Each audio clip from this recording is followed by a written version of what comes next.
Once again good morning everyone. आज हम बात करने जा रहे हैं स्टॉक एक्सचेंज के बारे में। स्टॉक एक्सचेंज क्या होता है, कैसे शुरू हुआ, किसी कंट्री की इकॉनमी में, किसी कंट्री के डेवलपमेंट में स्टॉक एक्सचेंज का क्या रोल है, अगर किसी कंट्री में स्टॉक एक्सचेंज ना हो तो क्या वो देश नहीं चल सकता है, इसके बारे में बात करेंगे। और स्टॉक एक्सचेंज से डिफरेंट बिजनेस को, ऑर्गेनाइजेशन को, बड़े बड़े कॉर्पोरेट्स को क्या एडवांटेज होता है, इन्वेस्टर्स को क्या फायदा होता है, ये सब सारी बात हम लोग करेंगे आज के लेक्चर में। तो definition of stock exchange, security regulation act 1956 ने स्टॉक एक्सचेंज को कैसे डिफाइन किया है? एन एसोसिएशन, ऑर्गेनाइजेशन और a individual which is established for the purpose of assisting, regulating and controlling business in buying, selling and dealing in securities। क्या मतलब हुआ? कोई एसोसिएशन, कोई ऑर्गेनाइजेशन, कोई इंडिविजुअल जिसको बनाया गया हो किस काम के लिए? रेगुलेट करने के लिए, कंट्रोल करने के लिए, असिस्ट करने के लिए डिफरेंट बिजनेस के सिक्योरिटीज को। और ये जो इंडिविजुअल, ऑर्गेनाइजेशन या एसोसिएशन होगा वो डिफरेंट बिजनेस को आपस में ट्रेड करने में, डील करने में, बाई सेल करने में हेल्प करेगा, रेगुलेट करेगा और उनका मार्गदर्शन करेगा, गाइड करेगा उनको। Meaning this comes under treasury sector which provides service to stockbrokers and traders to trade stocks, bonds and securities। Stock exchange help the companies to raise their funds। Basically stock exchange क्यों बनाया जाता है? Stock exchange इसलिए बनाया जाता है कि अगर कोई एक बिजनेसमैन है और वो बिजनेसमैन एक अच्छा बिजनेस आइडिया लेके आया और उसको लगता है कि इस बिजनेस आइडिया पे काम किया जाए तो आगे चल के बहुत पैसे बन सकते हैं और गवर्नमेंट को भी बहुत फायदा होगा, बाकी सारे लोगों को होगा। जैसे एग्जांपल के लिए हम लोग इन्फोसिस की बात करते हैं, इन्फोसिस की केस स्टडी करते हैं कि इन्फोसिस नारायण मूर्ति और उनके कुछ दोस्तों ने स्टार्ट किया था एक छोटे से कमरे से और आज वो एक बहुत जाइंट ऑर्गेनाइजेशन बन गई है। उसकी मार्केट कैपिटलाइजेशन 5 लाख करोड़ के ऊपर है और लगभग 1.5-2 लाख लोगों को वो एम्प्लॉयमेंट दे रही है अक्रॉस द ग्लोब। तो एक बहुत छोटी सी कंपनी जिसको प्रॉपर फंडिंग मिल गई, काम हो गया, अगर उसमें इन्वेस्टर मिल गए और वो अच्छे से चल गई, और वो साथ ही साथ वो कंपनी देश की गवर्नमेंट को हर साल कई हजार करोड़ का रेवेन्यू भी देती है in the form of corporate tax. और उसके जो एम्प्लॉयज हैं उनकी सैलरी भी अच्छी खासी होती है और सारे इंडिविजुअल एम्प्लॉय सैलरी मिलने के बाद अपनी अपनी इनकम टैक्स भी पे करते हैं। तो वो भी एक तरह से कंपनी की वजह से ही हो पाया है कि कंपनी ने मान लीजिए किसी एम्प्लॉय को 20 लाख रुपए सालाना सैलरी दी, तो अगर 20 लाख रुपए दी तो 30% टैक्स ब्रैकेट में आएगा, तो 20 लाख का 30% यानी कि लगभग 5-6 लाख रुपए गवर्नमेंट को भी मिल रहा है टैक्स के फॉर्म में।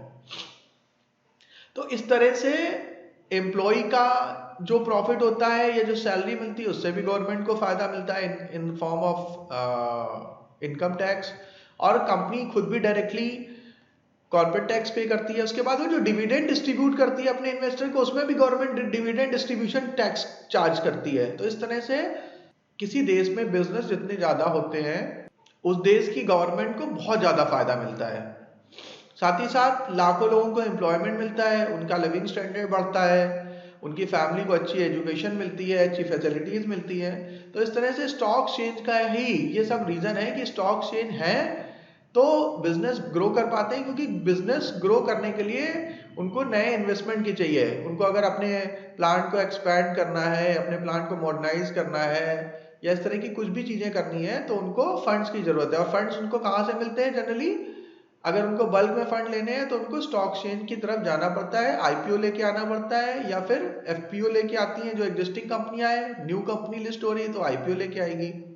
और इसके अलावा वो डेट फाइनेंसिंग भी कर सकती हैं, डेट बोरिंग भी कर सकती हैं, मतलब बॉन्ड्स इशू कर सकती हैं, डिबेंचर इशू कर सकती हैं। तो अगर वो बॉन्ड्स डिबेंचर इशू करती हैं तो उन्होंने कर्ज ले लिया, तो कर्ज लेने की भी एक अच्छी जगह मिल जाती है उनको, क्योंकि ऐसे कोई इंडिविजुअल कंपनी लाखों लोगों तक नहीं पहुंच सकती, लेकिन with the help of stock exchange ये काम आसानी से हो सकता है। Therefore the companies need to list themselves in the stock exchange and the share will be issued which is known as equity ordinary share, and these shareholders are the real owner of the company. The board of director of the company are elected out of these equity shareholders only.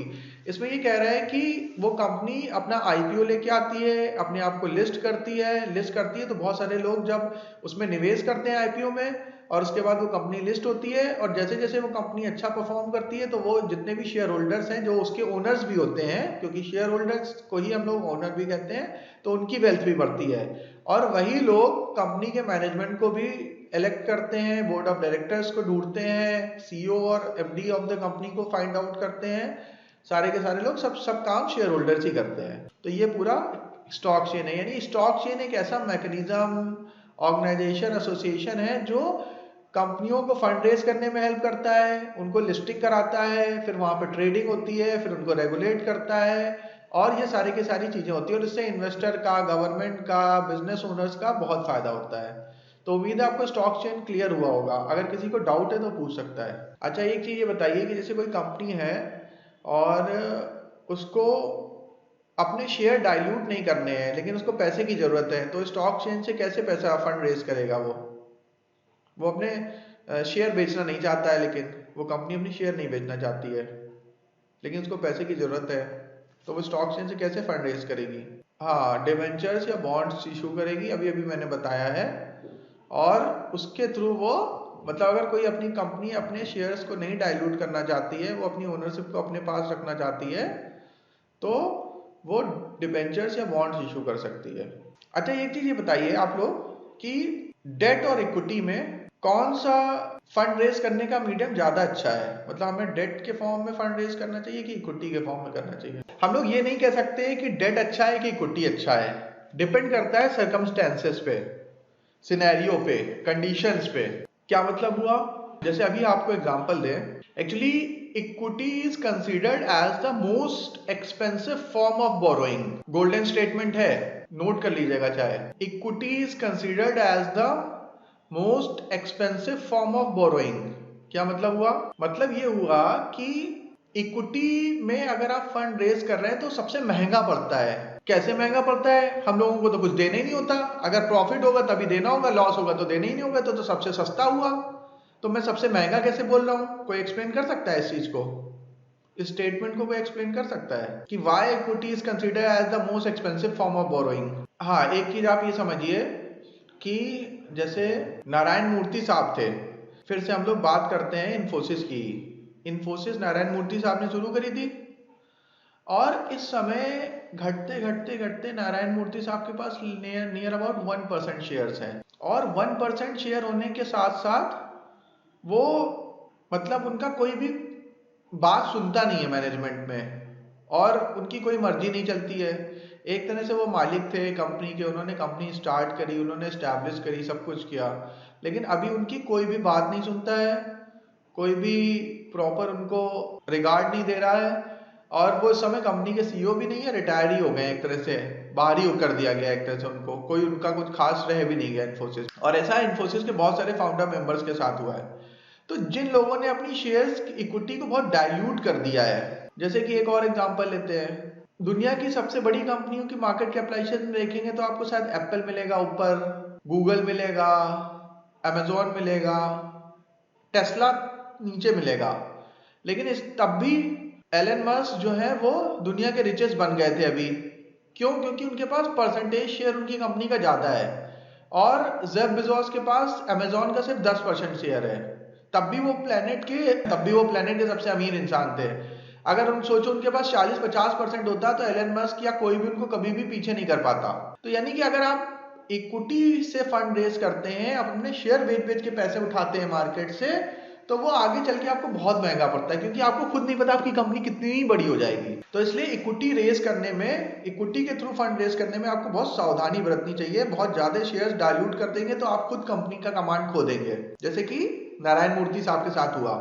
तो मैं आप लोगों को example दे रहा था कि क्यों equity जो है वो बहुत एक्सपेंसिव फॉर्म ऑफ बोरोइंग है, बहुत महंगा पड़ता है वो आपको लॉन्ग टर्म में। आप अपनी कंपनी की तरह से ओनरशिप लूज कर देते हैं। अगर आपने ज्यादा इक्विटी दे दी लोगों को, तो इससे क्या होगा कि आप कंपनी की ओनरशिप ही लूज कर देंगे एक तरह से, ठीक है। इसलिए तो हमें, और एक दूसरा एग्जांपल लेते हैं पतंजलि का। अभी जैसे क्या किया, पतंजलि ने रुचि सोया को परचेज किया। पतंजलि लिस्टेड है या नहीं लिस्टेड है? पतंजलि लिस्टेड नहीं है। और क्यों लिस्टेड नहीं है? क्योंकि आचार्य बालकृष्ण और बाबा रामदेव को पता है कि ये कंपनी आगे चल के मिरेकल करने वाली है, और उसने अभी पिछले सालों में मिरेकल किया। पतंजलि आयुर्वेद एक ऐसी कंपनी है कि जब आचार्य बालकृष्ण और बाबा रामदेव उसको रजिस्टर करा रहे थे तो उनके पास 5,000 रुपए भी नहीं थे जमा करने के लिए, कंपनी को रजिस्टर करने के लिए 5,000 रुपीज नहीं थे, वो भी उन्होंने उधार लिए थे। और आज उसकी 15,000 करोड़ की कंपनी बन गई है, 15,000 करोड़। और आगे चल के वो शायद, उसके अंदर पोटेंशियल है कि वो 15 लाख करोड़ की भी कंपनी बन सकती है अगर उसको अच्छे से चलाया गया तो। वो प्रॉक्टर एंड गैम्बल, HUL के लेवल की कंपनी बन जाएगी पूरी दुनिया में। इसीलिए वो अपने शेयर्स किसी को देते नहीं है। और उनको अभी रुचि सोया को खरीदने के लिए उनको पैसों की जरूरत थी, तो उन्होंने क्या किया कि बैंकों से लोन लिया, शेयर्स नहीं बेचे अपने, बैंकों से लोन लिया और लोन लेके रुचि सोया को खरीदा। और खरीदने के बाद जैसे ही ये न्यूज आई मार्केट में कि पतंजलि आयुर्वेद ने रुचि सोया को खरीद लिया, रुचि सोया का शेयर बढ़ के कई गुना हो गया, और उन्होंने जितने पैसे उधार लेके उसमें लगाए थे वो उनके 5-6 गुने हो गए 3-4 महीने के अंदर ही अंदर। तो यानी क्या हुआ, उनको ना शेयर डाइल्यूट करना पड़ा, जितना उन्होंने बोरोइंग करी थी वो भी कई गुना बढ़ गया कुछ ही महीनों के अंदर। जबकि आप FD में रखते हैं तो 10-15 साल में कहीं डबल हो पाएगा। ठीक है, तो ये इसका एडवांटेज भी होता है। मतलब हमें इक्विटी के थ्रू फंड रेज करने में भी बहुत समझदारी की जरूरत है। History of the stock market, कैसे स्टार्ट हुआ, कहाँ पे क्या था, बड़ा इंटरेस्टिंग हिस्ट्री है। देखिए, history of the stock market, कैसे दुनिया में स्टॉक एक्सचेंज आए, कैसे व्यापार शुरू हुआ, कैसे शेयर्स आए, क्या हुआ, उसके बारे में बात करते हैं। ये न्यूयॉर्क स्टॉक एक्सचेंज की बिल्डिंग है। इंडिया में कैसे स्टॉक एक्सचेंज आया इसके बारे में थोड़ा बात करते हैं। The stock exchange was established bye east India company, ये भारत के स्टॉक एक्सचेंज की बात हो रही है। इन 18th सेंचुरी, 18वीं शताब्दी में ईस्ट इंडिया कंपनी ने सबसे पहले स्टॉक एक्सचेंज की स्थापना करी भारत में। और शुरुआत में ये बम्बई में बनाया गया था, और बम्बई में बरगद का पेड़ था, उसके नीचे खड़े होके लोग, जो शेयर ब्रोकर्स होते हैं जिनको दलाल कहते हैं, वो लोग अपनी ट्रेडिंग वहां पे करते थे। तो शुरुआती दौर में बरगद के पेड़ के नीचे स्टॉक ब्रोकर्स खड़े होके चिल्ला चिल्ला के शेयर ट्रेडिंग किया करते थे। और जहां पे वो पुराना बरगद का पेड़ था वहीं पे इस समय बॉम्बे स्टॉक एक्सचेंज की बिल्डिंग बनी हुई है, और वो उस गली को दलाल स्ट्रीट कहते हैं। और न्यूयॉर्क स्टॉक एक्सचेंज जहाँ पे बना हुआ है उसको वॉल स्ट्रीट कहते हैं। और वॉल स्ट्रीट के नाम से एक न्यूज़पेपर भी प्रकाशित होता है, बिजनेस न्यूज़पेपर, उसका नाम है वॉल स्ट्रीट जर्नल, बहुत प्रतिष्ठित न्यूज़पेपर है। और इंडिया में उसी के तर्ज पर दलाल स्ट्रीट बनी हुई है और स्टॉक मार्केट बना हुआ है। तो स्टॉक एक्सचेंज 18वीं शताब्दी में ईस्ट इंडिया कंपनी ने बनाया था। 1850 में 22 स्टॉक ब्रोकर्स टाउन हॉल में इकट्ठा हुए और उन्होंने भारत के नहीं बल्कि एशिया के ओल्डेस्ट स्टॉक एक्सचेंज की स्थापना करी टाउन हॉल में। तो इंडियन स्टॉक एक्सचेंज यानी कि बॉम्बे स्टॉक एक्सचेंज न सिर्फ भारत का सबसे पुराना स्टॉक एक्सचेंज है, अपितु वो एशिया का भी सबसे पुराना स्टॉक एक्सचेंज है। History of stock exchange in India, जैसे कि हम लोग अभी बात कर रहे थे कि फिर उसके बाद 1875 में लगभग 318 लोग साथ में आए और उन्होंने native shares and stock broker association के नाम से एक कंपनी बनाई जिसकी मेंबरशिप फीस रखी थी उस समय 1 रुपीज। ठीक है, native shares and brokers association के नाम से वो कंपनी बनाई गई थी। 1 रुपए की फीस थी। उस समय 1 रुपए भी बहुत मूल्यवान होते थे, सबके पास 1 रुपए भी नहीं होते थे, तो वो 1 रुपए की फीस दे के लोग उसको ज्वाइन कर रहे थे। This association is now known as Bombay stock exchange. और 1965 में it was given permanent recognition by the government of India. Government of India, क्योंकि हमारा 1947 में देश आजाद हुआ, उसके बाद गवर्नमेंट को लगा कि स्टॉक एक्सचेंज भी देश के प्रगति में एक महत्वपूर्ण स्थान रखता है और इसके बिना देश की फाइनेंशियल तरक्की नहीं हो सकती है। इसलिए 1965 में बॉम्बे स्टॉक एक्सचेंज को गवर्नमेंट ऑफ इंडिया ने प्रॉपर रिकॉग्नाइज कर लिया। नेशनल स्टॉक एक्सचेंज NSE एक दूसरा स्टॉक एक्सचेंज है, इसका इंडेक्स होता है निफ्टी। और बॉम्बे स्टॉक एक्सचेंज जो कि ओल्डेस्ट स्टॉक एक्सचेंज है इंडिया का, उसका इंडेक्स होता है सेंसेक्स। तो सेंसेक्स बॉम्बे स्टॉक एक्सचेंज के चाल को प्रदर्शित करता है और निफ्टी नेशनल स्टॉक एक्सचेंज की चाल को प्रदर्शित करता है। तो National Stock Exchange is the second popular stock market in India. और Sensex was first compiled in 1986। तो पहली बार सेंसेक्स 1986 में बनाया गया था। उसको कि कैसे बनेगा, क्या एल्गोरिथम होंगे, क्या उसके रूल्स रेगुलेशन होंगे, ठीक है। और सेंसेक्स को हम लोग सेंसिटिविटी इंडेक्स भी कहते हैं, संवेदी सूचकांक, यानी ये संवेदनाओं पे चलता है, लो ग्रीड फियर पे चलता है। दो मेन फैक्टर्स होते हैं मार्केट को डिराइव करने वाले, ग्रीड एंड फियर। तो ग्रीड फियर पे चलता है, संवेदनाओं पे चलता है, तो इसलिए इसको सेंसिटिविटी इंडेक्स भी कहते हैं, यानी संवेदी सूचकांक भी कहते हैं। और निफ्टी भी एक सेंसिटिविटी इंडेक्स है, सेंसेक्स भी एक सेंसिटिविटी इंडेक्स है, तो इसीलिए इसको सेंसेक्स भी कहते हैं, संवेदी सूचकांक। तो ये स्टॉक मार्केट की थोड़ी सी हिस्ट्री है। और बॉम्बे स्टॉक एक्सचेंज की बिल्डिंग देखिए, दलाल स्ट्रीट लिखा हुआ है यहाँ का, ये पिन कोड है यहाँ का 400023, और ये बॉम्बे स्टॉक एक्सचेंज की बिल्डिंग है।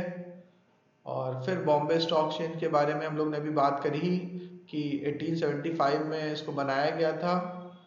एशिया का और इंडिया का सबसे पुराना स्टॉक एक्सचेंज है, वर्ल्ड के टॉप 10 स्टॉक एक्सचेंजेस में से एक आता है, और इसकी ओवरऑल मार्केट कैपिटलाइजेशन 2018 में 2.2 ट्रिलियन थी, जो कि घटती बढ़ती रहती है।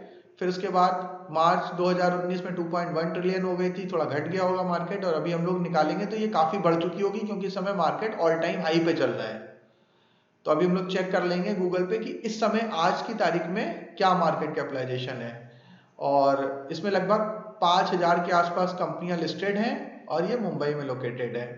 और एग्जैक्टली इसको 9 जुलाई 1877 को बनाया गया था। और इसके कौन कौन से मेन इंडेक्स हैं, बीएससी सेंसेक्स जिसको कहते हैं, फिर S&P BSc small cap index, mid cap index, large cap index, BSc 500, और इसके अलावा भी बहुत सारे हैं। सेक्टोरियल इंडेक्स भी हैं, इंफ्रा के, फार्मा के, आईटी के, बहुत सारे और दूसरे इंडेक्स भी हैं। इसके बारे में हम लोग आगे आने वाले लेक्चर्स में बात करेंगे। तो हम लोग आज अपने लेक्चर को यहीं पे समाप्त करते हैं, और हम लोग फर्दर नेक्स्ट लेक्चर में इसको कंटिन्यू करेंगे। Thank you very much.